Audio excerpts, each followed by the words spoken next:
है एवरीवन। तो ये आप देखकर समझ ही गए होंगे, वीडियोस तो बहुत लंबे लंबे हैं, पर वो प्रोमो पहले नहीं देते हैं शूट करके। तो ये है मेरे पास कुछ छोटा सा था, एडिटेड उन लोगों ने जो दिया था, तो यहाँ पर मैं आप सबके लिए अपलोड कर रही हूँ। और मुझे फिर से उस दिन की सारी चीज़ें याद आ गई।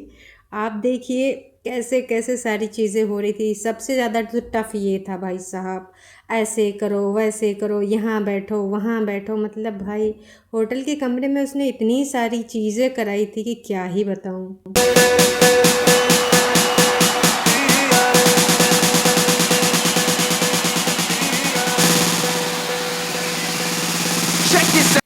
उसके बाद ये है ईशान का दर्द। मतलब भाई साहब इनका दर्द बढ़ता ही जा रहा था कि मेरे को कलर क्यों लगा रहे हो, मेरे को काजल क्यों लगा रहे हो। लेकिन जो घर के बड़े बुजुर्ग होते हैं ना, वो बोल रहे थे ये तो तुम्हें करना पड़ेगा, ऐसे तो करना पड़ेगा, वैसे तो करना पड़ेगा। ना चाहते हुए बहुत सारी रस्में हमें निभानी होती हैं, क्योंकि वो हमारे रिचुअल्स होते हैं। बस एक अक्स जो मेरा सपना था, हाँ वही अक्स जिसकी शक्ल न थी, तुम क्या मिले। मेरे ख्वाबों के उस अक्स को चेहरा मिल गया, तुम क्या मिले। कड़कती धूप में मुझको जैसे साया मिल गया। और फुल ऑन यहाँ तो एडिटर महोदय ने अपना शेरो शायरी में जो भी अपने लफ्ज़ पिरोने थे, मतलब भाई रेटिंग में बहुत होता है। इन्होंने कुल मिला के जो भी अपने मन की भड़ास थी वो मेरी शादी के वीडियोस में खूब एडिटिंग में निकाली है। पर कुड़िया दे नाल बहुत स्वीट है। मतलब एडिटिंग में तो आप समझ ही रहे हो ना, ये लोग क्या क्या गुल खिलाते हैं।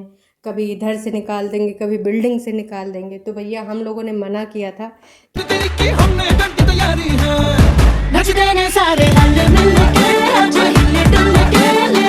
और यहाँ पर बाराती लोग अपने नृत्य कौशल का इनको भी खींच लिए थे ना, क्योंकि ऑफिस के भी कुछ लोग थे, तो वो कैसे पीछे रह जाते। और फिर ये जो चीज़ें होती ना, फेरो द्वारचार के लिए जो रस्में निभाई जाती, काफ़ी देर तक पूजा चलता है, सब कहीं पर अलग अलग होता है। तो हमारे यहाँ जो शादी हो रही थी वो गायत्री परिवार से हो रही थी, और ये एक लॉन में हो रही थी।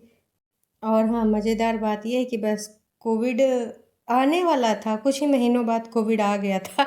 मतलब हमारी शादी पहले निपट चुकी थी, लेकिन हाँ जब कोविड आ गया था तो हम लोग कहीं नहीं जा पाए थे। और फिर काफ़ी साल बाद, मतलब 1-2 साल बाद फिर हम लोग ऐसे ही घूमने गए थे। कहाँ गए थे, आई थिंक पहला ट्रिप हमारा बनारस था या फिर पचमढ़ी था। भोपाल में जो पचमढ़ी है वहाँ पर हम लोग गए थे।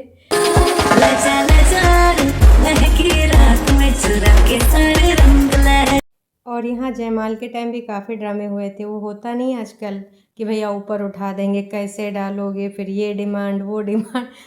मतलब यहाँ पर तो कुछ अलग ही चीज़ें हो रही थी कि आपको लाइफ टाइम ये करना पड़ेगा, आपको लाइफ टाइम वो करना पड़ेगा। मतलब वादे करे जा रहे थे, ये लोग वादे, दोस्त लोग वादे ले रहे थे।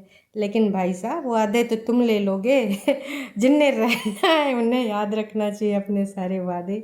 और लास्ट में शादी के बाद मैंने छोटी सी एक क्लिप विदाई की भी लगाई है।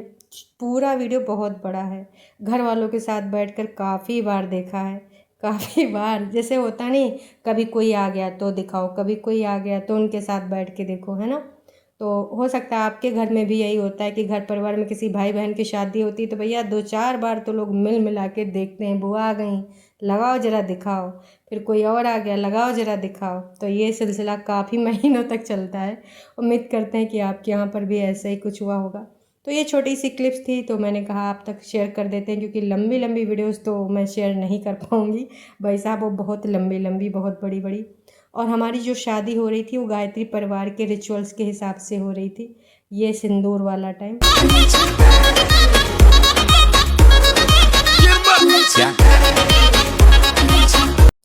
इस टाइम इतना थक गए थे, इतना थक गए थे, क्योंकि भाई पार्लर वाली मोहतरमा ने 3 बजे ही तैयार करके रख दिया था, क्योंकि उनके बहुत सारे ब्राइडल मेकअप थे। मन कर रहा था कि भाई जल्दी से हो, अब थक गए हैं। और उसके बाद जब भी देखती हूँ आज भी आंखों में आंसू आ जाते हैं। उंगली पकड़ के तूने चलना सिखाया था ना।